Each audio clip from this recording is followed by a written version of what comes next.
con Eduardo Torreblanca. ¿Qué tal? ¿Cómo están ustedes?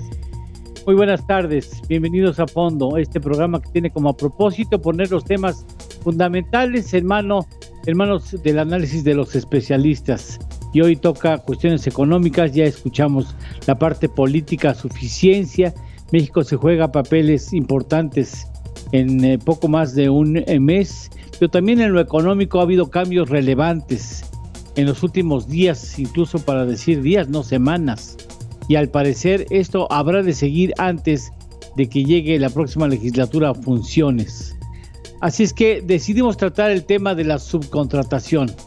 Hay cambios relevantes, faltan algunas definiciones, pero es importante en la medida en que la subcontratación es una figura que no nació en México, por si usted llegaba a pensar que fue nacida, hecha pública, haberse conformado por mexicanos tramposos. Pues no, es una figura que se sigue en la mayor parte de los países en el mundo, muy socorrida por empresas multinacionales, pero no solamente por empresas multinacionales, también empresas medianas e incluso pequeñas.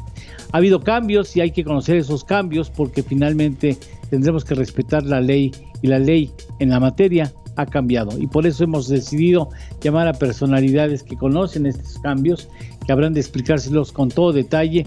Y agradezco primero a las damas, por supuesto, a la licenciada Diana Bernal. Muchas gracias, Diana, por estar aquí con nosotros. Un placer, un enorme placer tener a una mujer inteligente y perfectamente clara en esta y otras materias, ex procuradora, por cierto, de la defensa del contribuyente, una figura fundamental en la economía mexicana y fundamental para el pueblo de México. También, por supuesto, la presencia del maestro Ricardo Landero, que es socio de Landero Asociados, un joven también que conoce bien esta figura, esta circunstancia de la que vamos a hablar, y el doctor Jaime Flores. El doctor Jaime Flores también es socio director de CADEM Consultores, una persona de amplio estudio, con un conocimiento perfecto de este asunto que ha estudiado a lo largo de muchos años. Muchas gracias por estar con nosotros. Primero que nada, me gustaría en este primer segmento preguntarles si consideran que sí, la subcontratación fue mal utilizada por la mayor parte de las empresas, propiciando una escandalosa evasión fiscal y evasión o elusión de las responsabilidades de los patrones ante los organismos que pues vigilan la salud y otros factores importantes para las familias mexicanas. ¿O fue finalmente, como suele suceder en muchas economías, una figura que fue mal utilizada por algunos o por varios o por muchos empresarios, pero no por todos? Diana, por favor. Sí, Eduardo, efectivamente, como en todo tenemos luces y sombras, yo creo que había quien hizo un perfecto uso de la subcontratación e incluso estaba en su modelo de negocios, como los mismos grupos empresariales, pues que tenían y tienen todavía, aunque ya van a mutar de régimen, lo que se conoce como insourcing. Y creo también que fue un canal para que muchos otros sí evadieran, no solamente al fisco, que para mí, con todo respeto, es lo menos importante, sino para que a los trabajadores y trabajadoras los contrataran en condiciones en las que no cumplían pues con los requisitos que señala nuestra legislación laboral. Entonces, yo creo que esta reforma es muy drástica, simplemente de un momento a otro termina con todo tipo de subcontratación como modelo de negocios y solo queda la contratación de servicios especializados. Perfecto.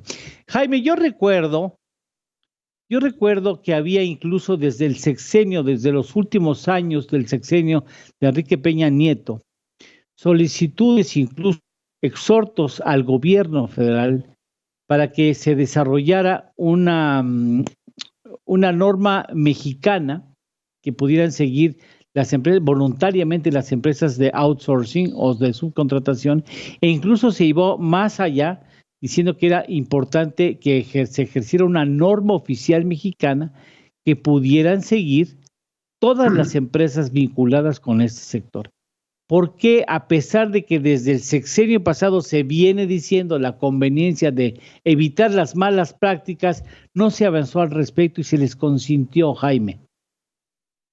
Mira, yo creo que primero agradecerte que nos hayas invitado y después efectivamente comentar respecto a esta norma mexicana que era una norma voluntaria a diferencia de la norma oficial que es de carácter obligatorio, pero creo que no se avanzó porque hubo muchos intereses en que la subcontratación se regulara de forma adecuada, pero también hubo muchos que no querían que se regulara. Y además creo que el diagnóstico está mal hecho porque finalmente la figura de la subcontratación es una figura legal que daba cierto sustento a las relaciones laborales y el problema básicamente está en figuras simuladas como cooperativas, como sindicatos, como disfraces que le ponían a las relaciones laborales. Y creo que el problema no estaba en la figura regulada en ley, sino en lo que se hacía alrededor de esa figura y al final del día desaparecer el concepto, que ni siquiera se desaparece, se le cambia la denominación y se acota en cierto sentido, pues fue una práctica indebida. Ya la norma que tú mencionas sugería que se hiciera un padrón de empresas de subcontratación, que hubiera una certificación voluntaria en donde se acreditara el cumplimiento de obligaciones fiscales, además en un cuerpo muy amplio de disposiciones, combinaba renta con seguro social, con Infonavit, con legislación local, con expedición de comprobantes, con cumplimiento de obligaciones que pudiera seguirse de forma muy cercana, y se desatendió la norma, de repente se quedó congelada, me tocó participar en el comité de revisión de la norma, y de buenas a primeras se quedó congelada y nadie más dijo nada, y empezaron a hacer intentos legislativos, pero aparte desde un ámbito de desconocimiento del sector. Porque la subcontratación implica que hay un patrón y que hay un trabajador subordinado a ese patrón. Y en las figuras simuladas, pues podía ocurrir cualquier cosa con las relaciones laborales, pero el problema no estaba en la figura de ley desde 2012, sino en las figuras alternas que malamente se empezaron a utilizar y que se utilizaron durante mucho tiempo. Entonces, la norma era un concepto que a mí me parece, si no ideal, sí muy cercano a un ideal, si hubiera perfeccionado muchas cosas, hubiera amalgamado todas las disposiciones. En esta reforma medianamente se hace, pero creo que además carece de cierta forma de técnica legislativa, hay conceptos muy ambiguos entre lo que se permite y lo que se prohíbe, aunque dice el primer artículo tajantemente se prohíbe la subcontratación de personal, después nos dice pero se permite la subcontratación de servicios especializados. Entonces, ahí me parece hay una falta de claridad en el concepto, porque además la subcontratación que ya estaba definida se redefine y después se prohíbe, dice, subcontratar es poner a disposición a los trabajadores propios en beneficio de un tercero. Queda muy poco claro qué quiere decir poner a disposición o proporcionar trabajadores, ¿no? A mí me parece que ahí va a haber muchas controversias en la práctica, en la vida práctica de las empresas. Permíteme tantito, Ricardo. Veo que Diana quisiera acotar alguna de las ideas que manifestó Jaime. Diana, por favor.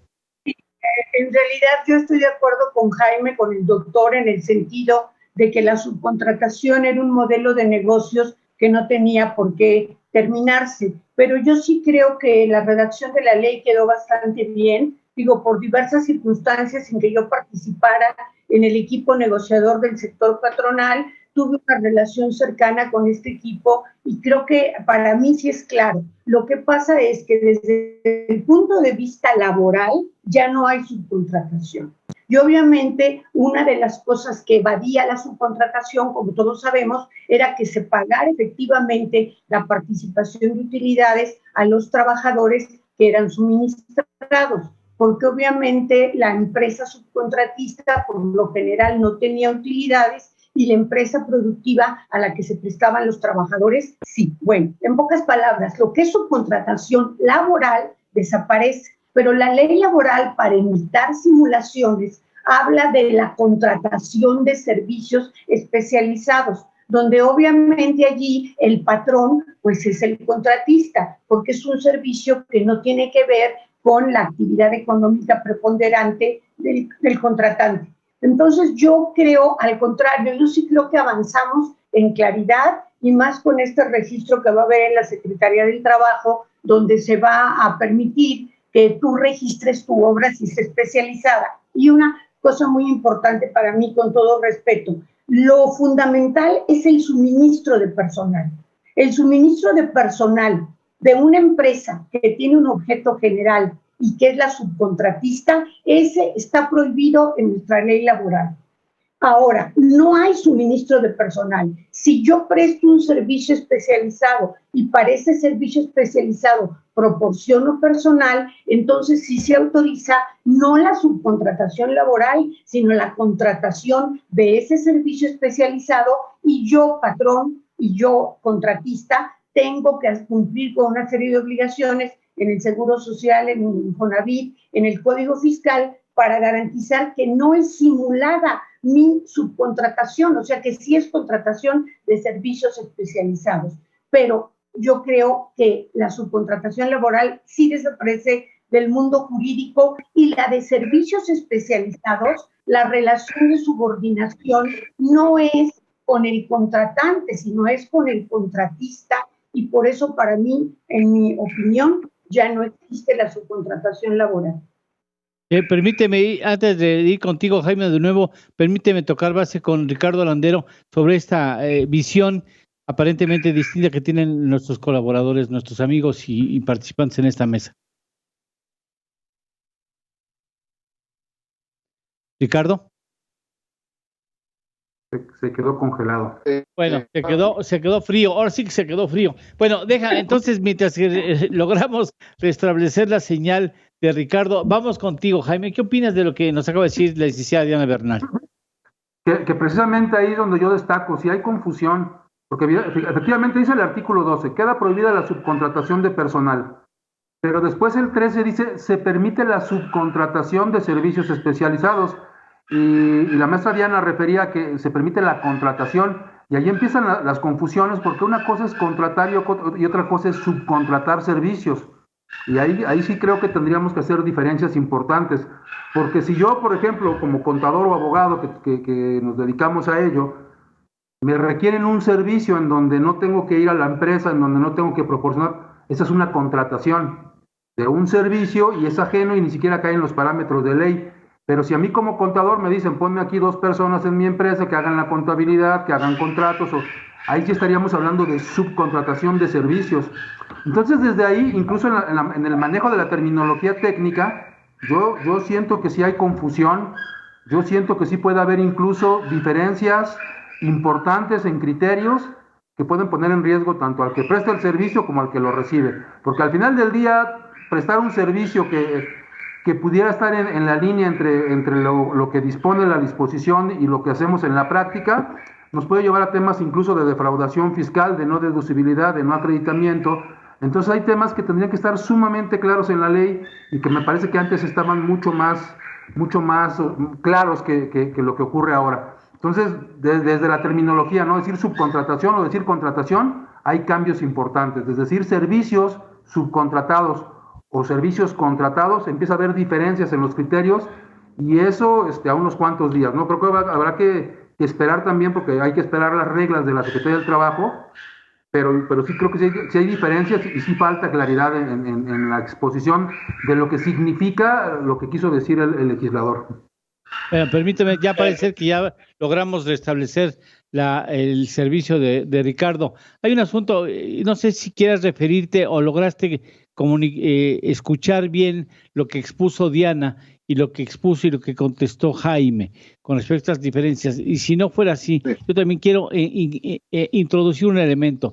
Como ciudadano lo digo, yo no entiendo cómo es posible que la autoridad tenga tan claro quiénes eran las empresas que estaban engañando al fisco y defraudando a los trabajadores, los tenían perfectamente localizados. O sea, es como, con perdón de hacer 3 pasos atrás, Diana, en la ciudad capital nos hablan con toda claridad cuántas narcotienditas existen por delegación, bueno, antes delegación, ahora alcaldía. Y entonces uno se queda, bueno, si saben con tanta precisión quién está defraudando, quién está haciendo algo ilegal, ¿por qué no van por ellos? O sea, yo no me decía, bueno, si saben con tanta claridad quién defrauda, pues métanlo. Ahora es muy fácil, ahora impídeles que facturen, se acabó. Pero bueno, Ricardo, quisiéramos escuchar tu punto de vista. Mira, yo creo que están tocando un punto que es medular para mí, para poder entender la subcontratación. Y creo que lo que comentó la licenciada Diana Bernal me parece importante. A ver, el tema es el siguiente. La subcontratación, como estaba en los artículos 15, pudo haberse perfeccionado justo con los elementos que ahora se incorporaron. Por ejemplo, el padrón de empresas. Y pudo haber tenido más fuerza, algo que los abogados laboralistas habíamos señalado durante mucho tiempo, y que es que ninguna empresa de subcontratación, acabo de decir, empresa de subcontratación o empresa que hacía subcontratación, reconocía ante la autoridad laboral que hacía subcontratación. O sea, tú me puedes decir que todos cumplían o que había unas que cumplían con el artículo 15, pero no reconocían el juicio. La prueba de esto, y lo he comentado en algunos foros, es que no hay jurisprudencias que interpreten los artículos 15, porque nunca se llevó a juicio el cumplimiento de cómo aplicar los artículos 15. Esto fue lo que cambió hoy. Hoy ninguna empresa va a poder prestar servicio de subcontratación especializada si no reconoce que hace subcontratación. Porque si lo niega o hace como que no hace subcontratación, le vamos a pedir informe a la Secretaría del Trabajo para que nos diga si están registrados, le vamos a pedir al SAT para que nos diga si hacen o no la retención de impuestos relativa a subcontratación, y vamos a poder probar que lo están haciendo. Eso no sucedió durante... A ver, Diana, por lo que pudimos observar o escuchar de Ricardo, por favor. Yo quisiera comentar algo que creo que es muy importante. Efectivamente coincido con lo que tú dices, Eduardo, de que fue morosa la acción de las autoridades para terminar con el outsourcing, que constituía algunos outsourcings una verdadera defraudación.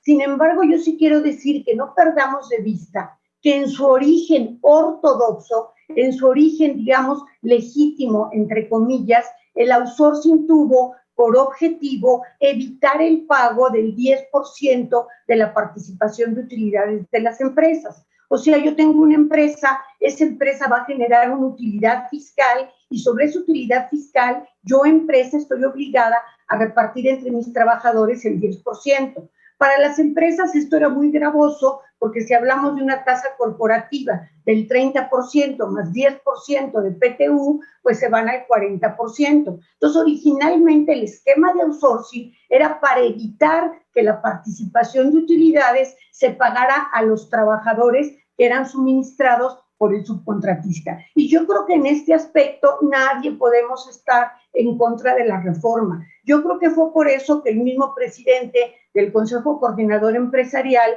habló de que sus representados tenían la mejor disposición para ir adelante con el pago de utilidades. Y sin embargo, tuvieron una buena negociación, y con esto concluyo esta parte, porque lograron que la PTU se tope hasta 3 meses de salario, claro, en caso de que alcance, se tope hasta 3 meses de salario de cada trabajador o trabajadora, y obviamente, como dispone la ley, en proporción al salario y a los días de servicio elaborados. Entonces, yo creo que nadie podemos estar en contra de que un derecho constitucional, que es la participación de utilidades, ahora sí vaya a ser una realidad, gracias a que, insisto, y con todo respeto, pues que la subcontratación laboral, que yo además fui magistrada del Tribunal Colegiado en materia laboral, para mí la laboral terminó. Gracias. Gracias a ti, Diana. Jaime, por favor. No se escucha. Hay aspectos efectivamente que se pueden destacar. Uno de ellos es el reparto de utilidades. Sin embargo, el reparto de utilidades no es una disposición que aplique nada más por el tema de la subcontratación. Los empresarios evidentemente fueron a negociar y en el camino se encontraron con que les podían conceder esa limitación al reparto de utilidades a 3 meses o el promedio de los últimos 3 años. Sin embargo, lo decía Ricardo hace un momento, yo creo que había cosas que perfeccionar. Desde 2012 ya teníamos un artículo 127, fracción cuarta bis, que se había adicionado para efecto del reparto de utilidades, en donde ya se mencionaba que los trabajadores que fueran parte del establecimiento de un patrón tendrían que formar parte por efecto de la unidad económica del reparto de utilidades. Lo que pasa es que nunca se estableció debidamente cómo. Hoy se limita la PTU, pero para todos los trabajadores. O sea, verlo como un logro para los trabajadores tampoco me parece así. Lo limitan a 3 meses cuando antes no había tope para las utilidades. O sea, fue como una invitación a los patrones a recibe a los trabajadores que te corresponde y a cambio yo te ofrezco que si les tocan utilidades se los voy a limitar. Y después ese discurso que se ha dado en donde se ha dicho, oye, es que logramos 90 días para los trabajadores, tampoco es cierto, porque si no hay utilidades, pues no va a haber ni 1, ni 2, ni 90, ¿no? No va a haber reparto de utilidades. Y hay cosas que se pueden destacar, hay cosas que a mí me parecen muy valiosas, incluso en los parlamentos abiertos que participamos, lo habíamos comentado desde el punto de vista de la norma que hace rato comentábamos, habíamos pedido que se hiciera un padrón de empresas de subcontratación, eso ya existe ahora, y eso es muy loable. Eso va a poner las reglas claras del juego para mucha gente que solamente podrá recurrir a la subcontratación de servicios especializados cuando lo haga con empresas que estén debidamente registradas. Pero por ello mismo pienso que hay cosas que sí se van a poder subcontratar, la ley lo dice, ¿no? Si yo tengo una actividad económica preponderante, en esa actividad económica preponderante no podré subcontratar, pero en las demás sí, en las que son especializadas, en las que no atañen a mi giro. Por ejemplo, si yo me dedico a la fabricación, bueno, pues en el ámbito específico que atañe a mi giro, a la fabricación, no podré subcontratar, pero por ejemplo sí la vigilancia, la limpieza, la contabilidad, los servicios legales, la parte informática, incluso algunas funciones administrativas y de tesorería. Entonces, hay cosas que se van a conservar, quizá con otra denominación, pero me parece que ya más controladas. Ya está el aviso desde 2019, desde el 1 de mayo de 2019, que quien simule actos en aras no de la subcontratación, sino de cualquier relación laboral, llámese con asimilados, con sindicatos, con cooperativas, está llamado a incurrir en fraudes de todo tipo, ¿no? Laborales, fiscales, de seguridad social, y pues ahora desde 2020 incluso que se pueden imputar como temas de delincuencia organizada. Entonces, ya son muchos avisos, ¿no? Ya quien juegue con los derechos laborales, empezando por ellos, sabrá que se atiene, ¿no? Bueno, yo no sé, independientemente de la libertad que tienes de Ricardo de hacer referencia a lo que han opinado la licenciada Bernal y el doctor Jaime Flores, yo me quedo así como diciendo, a veces en México las cosas cambian para que nada cambien. O sea, yo no entiendo si era más fácil ponernos de acuerdo de que no se vale hacer trampa, porque si te cacho haciendo trampa te voy a expulsar o te voy a meter al bote, en lugar de hacer tú un movimiento que ahora resulta que escucho que la gente tiene mucha confusión con respecto a cómo se va a aplicar y tengo entendido que faltan puntos finos, que ni siquiera está definida, debe haber una reglamentaria, ¿no? Que ni siquiera tienen claridad sobre hacia dónde deben ir esos puntos finos que le dan sentido a un cambio que pudimos haber evitado porque se hizo de manera muy traumática, es como un parto en un taxi, ¿no? Así ya a la mera hora, porque se nos hace tarde el asunto y el bebé nace en el camino. Ricardo. Yo creo que hay algo que sí tenemos ya que madurar de la reforma.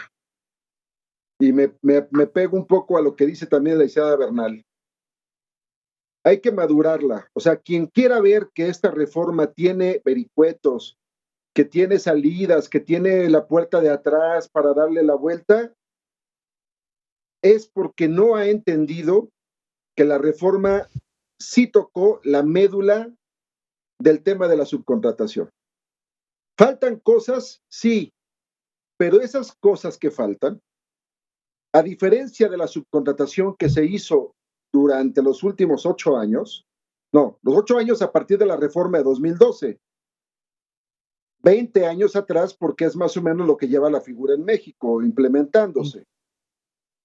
A diferencia de cómo se hacía subcontratación hasta antes del viernes pasado, es que ahora cualquier subcontratación que se haga va a tener que tener registro y huella. Y entonces, está bien, falta que todavía la Secretaría en un mes expida cuáles son las actividades que se van a permitir. De todas maneras, cualquier actividad que se haga, así sea limpieza, como dice Jaime, así sea aspectos legales, va a estar sujeta ahora, y vuelvo a señalar, a diferencia de como se hacía antes, a juicios. Porque si yo soy una empresa que digo, es que yo me dedico a coches, pero esta parte de aquí la puedo subcontratar porque no es mi parte. Sí, nada más que a diferencia de lo que sucedía antes, ahora lo vas a tener que probar en un juicio. Porque si te demanda un trabajador, vas a tener que acreditar que esa actividad no formaba parte del fondo de producción al que te dedicas. Y entonces ya no es tan sencillo, no va a ser tan fácil decir, es que ahí dice que la actividad, no, ahora va a haber juicios. Insisto, no es que no hubiera habido juicios antes, hubo miles de juicios, pero en ninguno, yo tengo 25 años litigando, en ningún juicio laboral, una sola de las empresas que hizo subcontratación llegó y dijo, yo hago subcontratación y soy el patrón del trabajador por subcontratación que tengo con este cliente. Todas las empresas llegaban y decían, yo soy el patrón, la empresa de subcontratación, y el cliente decía, yo al trabajador ni lo conozco. Y eso cambió. Eso ya va a modificar totalmente la fórmula para la subcontratación especializada. Entonces, esos datos que faltan son técnicos, pero creo que lo que hace falta entender es que hay que madurar esta reforma y, como dice la Isabel Bernal, entender que cambió diametralmente la subcontratación en México. Porque si no, seguimos dándole vueltas pensando que hay, insisto, puertas falsas, no las hay, no hay grietas. Ahora te vas a tener que enfrentar a un juicio laboral de otra manera. Esa es la verdad. Vamos a una pausa, tengo que hacer una pausa y regresamos con la posición de Diana Bernal, que creo que tiene algo que externar con respecto a lo que acaba de mencionar el maestro Ricardo Landero. Estamos aquí a fondo tratando este tema de la subcontratación, la nueva subcontratación, o la inexistencia de la subcontratación.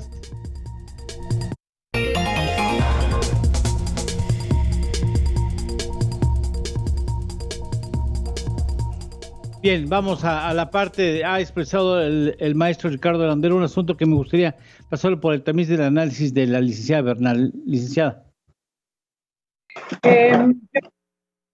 Yo coincido con Ricardo, que me da pena, pero una parte perdí el sonido, pero yo creo como él que sí se ha hecho un avance en el tema de subcontratación. Sin embargo, también considero, y no sé si por aquí vaya también el sentido de la pregunta, que no era el mejor momento para México, para nuestro país, para meternos en este brete o en este aprieto. ¿Por qué? Porque un tema que me gustaría mucho que mis colegas, pues, también pudiera yo enriquecerme con su punto de vista, es la sustitución patronal. O sea, como ustedes saben, el Seguro Social hoy sacó una circular, no sé si hoy o ayer o antier, sacó una circular donde ya señala un procedimiento simplificado para que el patrón sustituto, que va a ser la empresa a la que se prestaba el personal, la empresa contratante, presente ante el Seguro Social una solicitud ya para asumirse como patrón sustituto y además la acompañe de un documento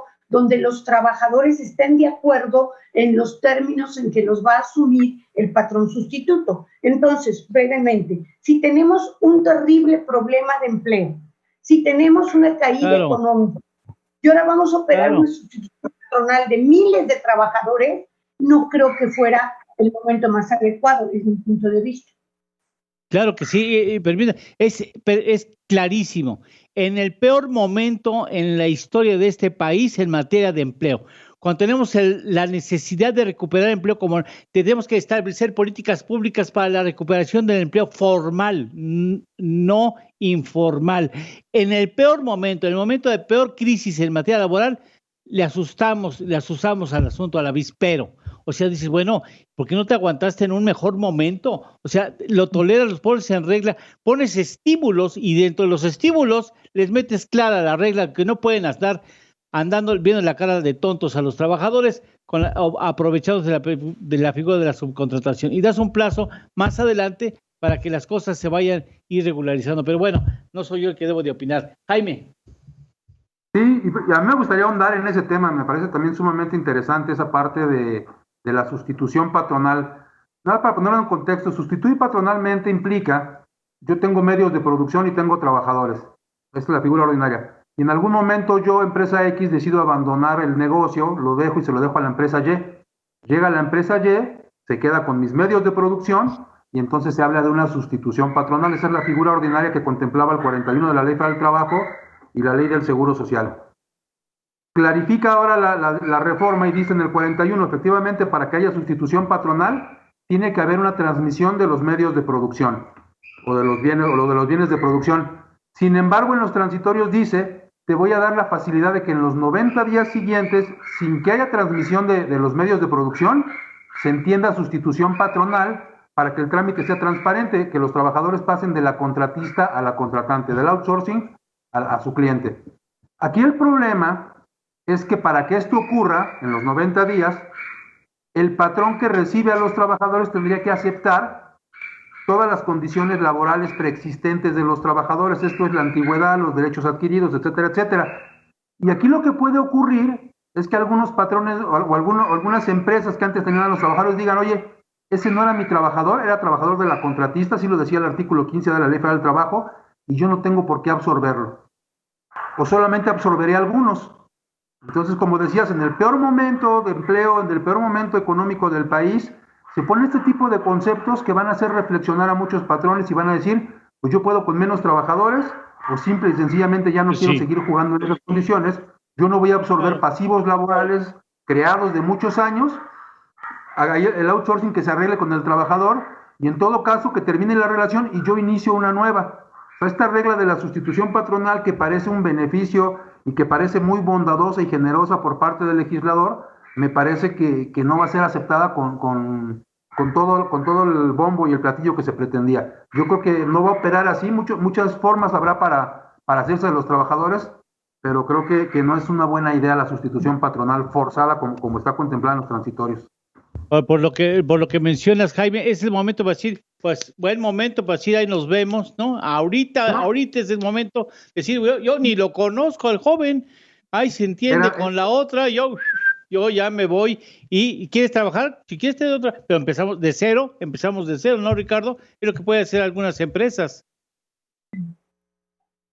Sí, yo creo que incluso, efectivamente, como decía Jaime, en los parlamentos abiertos habíamos dicho que también había manera de cómo regular los 15 como estaban, para que pudieran en todo caso seguir operando sin generar este caos que está comentándose aquí en la mesa.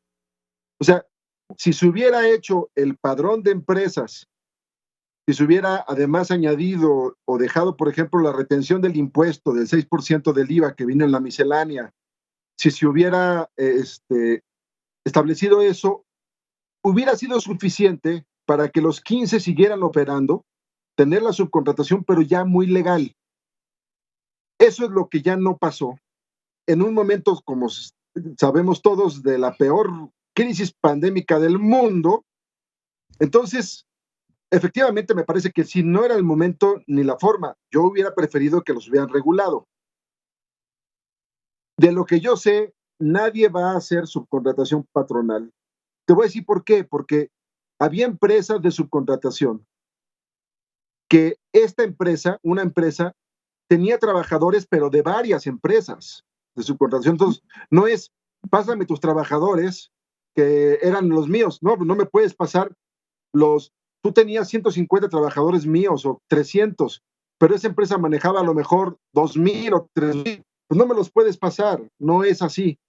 Realmente, yo lo que he escuchado en el ambiente es que nadie va a hacer subcontratación. Están en todo caso viendo qué otras figuras jurídicas, mercantiles, utilizar para poder traer a los trabajadores sin lesionarlos. Hay varias maneras de hacerlo. Se les puede reconocer la antigüedad, los puedes recontratar y reconocerles. La antigüedad al final tiene dos efectos nada más para el trabajador. Tiene efectos para ver cómo voy a pagar vacaciones y cómo voy a pagar prima de antigüedad. De lo demás no tiene ningún efecto, es un tema psicológico casi, o sea, decir yo tengo aquí 10 años pues sí, con eso tienes más derecho a más vacaciones y a un poco más de prima de antigüedad, nada más. Si yo te contratara a ti como trabajador y de inicio te pongo que ya tienes derecho a 12 días de vacaciones como si estuvieras trabajando conmigo 5 años o 6, ya te estoy reconociendo ese derecho. Y si te digo que por el primer año de servicio te voy a pagar el equivalente a 42 días de salario de prima de antigüedad, te estoy reconociendo el derecho. O sea, hay maneras de cómo reconocer y no lesionar al trabajador. No necesariamente la subcontratación. Creo que es parte de la premura a la que se han referido mis compañeros del panel, que machucado se trata de buscar a ver cómo implementarlo, ¿no?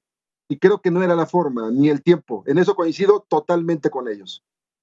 Bueno, imagínate, si no era el tiempo para la subcontratación, imagínate para una ley eléctrica, imagínate de ese asunto, verdaderamente, pues están las cosas muy difíciles en el país, por eso sentimos que a veces esto parece un batidero, o sea, ya no sé ni para dónde va el asunto. Son cambios muy trascendentes en momentos clave de este país, como no es en otros países del mundo. México no es la excepción. O sea, México viene con 8 trimestres de no poder crecer, o sea, de 0 para abajo.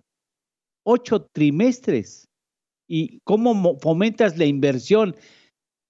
Prácticamente 2 años en que cae la inversión fija bruta. O sea, lo que necesitas es estimular la inversión, no cancelarla, o sea, no poner obstáculos para que la inversión ocurra en este país. Es una pena, ¿no, Diana? A mí me parece que con todo respeto al gobierno federal, fue mal momento. Sí, fue un pésimo momento, y además del estímulo de la inversión, hay una situación pues muy, muy delicada, que creo que mis colegas coinciden con ella, y que miles de trabajadores teóricamente irían a una sustitución patronal, como dijo mi colega Jaime Flores, sin transmisión patrimonial, o sea, una sustitución patronal sui generis. Pero si no les respetan también, como estaban mencionando, su horario, su jornada de trabajo, su antigüedad, su salario, su puesto, ¿qué van a hacer los trabajadores y las trabajadoras? Pues lo único que pueden hacer es quejarse ante la Procuraduría de Defensa del Trabajo contra el patrón, porque yo no veo en las reformas mecanismos efectivos para asegurar que los derechos de las y los trabajadores no sean vulnerados cuando se transfieren al nuevo patrón, o sea, al patrón contratante. Entonces estamos hablando también de la población, de la gente que tenía este empleo y que, como dijeron mis colegas, pues a lo mejor te quedas hasta sin ese empleo. En cambio, el discurso oficial te está vendiendo, lo cual no es cierto, que vas a tener 3 meses de participación de utilidades, lo cual no es cierto. Primero se requiere que las empresas generen utilidades, y creo que ahorita, si lográramos un país donde los trabajadores participaran de utilidades por 3 meses, pues estaríamos en un país altamente avanzado. Pero ¿para qué discutimos eso? Si la primera discusión es si va a haber empresas con utilidades, incluso cómo le va a ir al SAT en este año, que ya declararon los contribuyentes personas morales en relación con los impuestos que van a pagar, porque yo creo que muchas empresas lo que van a traer es pérdidas. Entonces concluyo lo que se ha dicho mucho y es lugar común: tú puedes repartir la riqueza, la miseria, por favor, no la repartes. Y déjenme decirle, antes de ir a una pausa, en la última pausa, antes de ir a las conclusiones, que me parece fundamental que se diga la versión que existe y que es real, de que los sindicatos podrían jugar un papel importante en la subcontratación de sus propios trabajadores representados. Y hay figuras en la historia del sindicalismo como Francisco Hernández Juárez, por ejemplo, que están apuntando las baterías hacia ese terreno, de poder jugar el papel de empresas que subcontraten a los trabajadores a los que van a representar después como sindicato. De veras, aquí en México, Kafka sería costumbrista, ¿eh? Vamos a una pausa, regresamos.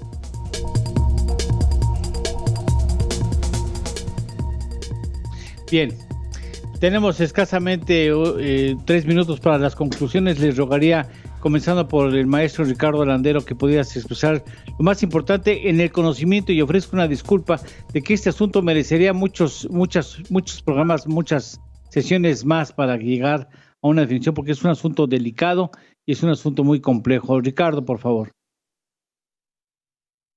Conclusiones. La subcontratación cambió y cambió de raíz. Se tiene que hacer un muy buen análisis en las empresas para la siguiente etapa de lo que va a ser estos cambios a lo laboral, que significan una modificación para 5 millones de trabajadores. La cuarta parte de los trabajadores formales estaban en subcontratación.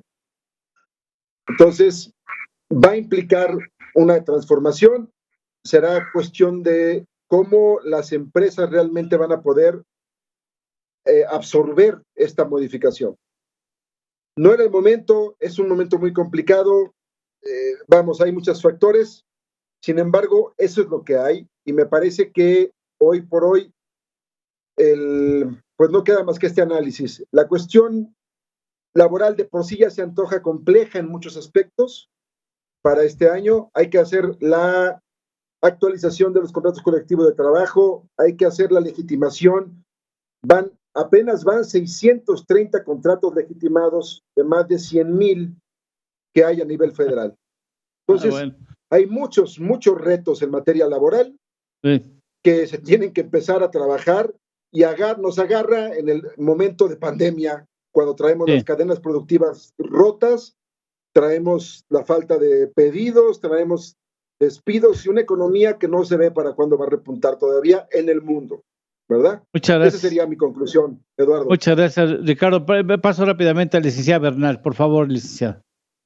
Pues sí, creo que todo está dicho, y realmente yo lo que diría es que esta reforma trae más trabajo, más retos para todos, para los empresarios que van a tener que renunciar a un modelo de negocios que cuando se operaba en forma correcta creo que era legítimo, para los trabajadores que se están enfrentando al reto de la sustitución patronal o al reto de que no les reconozcan sus derechos y que puede esto afectar el empleo, y finalmente el gran reto para la Secretaría de Trabajo y Previsión Social, que tendrá que duplicar sus funciones de inspección y vigilancia para ver que la reforma efectivamente opere. Gracias.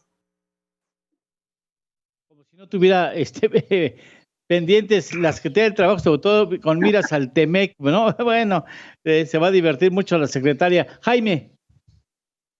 Pues mira, Eduardo, yo creo que, también basándome un poco en lo que comentaron, vienen grandes retos para las empresas, particularmente porque más allá de que a mí me parece que es oscura, a ellos les parece más clara la reforma, el no cumplir con ella coloca en graves riesgos patrimoniales, personales, fiscales, de defraudación a los empresarios. Entonces habrá que buscar hacer las cosas bien, si no se estaban haciendo bien, si estaban haciendo bien se pueden perfeccionar, pero hay trabajo para las empresas, hay trabajo para las autoridades también. De entrada la Secretaría del Trabajo tiene que emitir reglas para que esto pueda comenzar a aplicarse. En 30 días se prometió, va a haber reglas para que las empresas que van a hacer subcontratación de servicios especializados se puedan inscribir, y a partir de ahí hacer de una forma muy concreta, muy apegada a las probables reglas, toda la actuación de las empresas y de los trabajadores, porque si no, habrá graves riesgos que pueden generar afectaciones. Les agradezco de manera muy especial la gentileza de colaborar a que el público y el propio conductor entendamos la complejidad y los riesgos que están implicados en estos cambios forzados que ha emitido el gobierno federal, que ha pronunciado el gobierno federal, con miras a proteger los derechos de los trabajadores, por cierto, también, y no hay que ignorarlo. Muchas gracias, maestro Ricardo Landero, te agradezco mucho que estés aquí con nosotros, gracias que hayas estado aquí. Gracias. Falta mucho que decir, esperemos pronto tener otra sesión. Doctor Jaime Flores, te lo agradezco, Jaime, es muy amable, gracias. Estimada Diana Bernal, muchas gracias, mi agradecimiento especial para usted.